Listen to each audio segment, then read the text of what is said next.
Let's take a look at the symmetry of power graphs. Here you can see that we have the graph y equals x squared. Can you see the symmetry in this graph? This graph has a line of symmetry that directly corresponds to the y-axis. Here I have drawn the line of symmetry. One of the things that you can tell by a line of symmetry is whether a graph's power is odd or even. Because this has a line of symmetry, we say that the power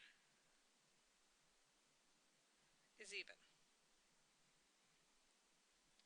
Let's take a look at another even power and see if it also has a line of symmetry. Here is the function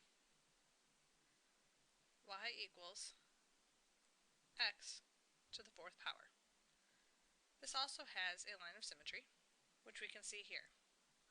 So again, this confirms that with a line of symmetry, we have a power function that is even. Let's take a look at this graph. Does this graph have a line of symmetry? This one does not. So we can tell off the bat that this is not going to be an even-powered function. This happens to be the graph for y equals x to the third power. Now if evens have a characteristic or a symmetry of reflectional, which means you can draw a line of symmetry and each side is a reflection of the other, it is safe to say that the odd powers will also have some sort of symmetry. Obviously, without being able to draw a line of symmetry, it is not reflectional. So what is it? Let's take a look at the same graph again. Here I have y equals x cubed drawn out twice. What I'd like to do is take one of these functions and show you a different type of symmetry. This time we're going to take rotational symmetry.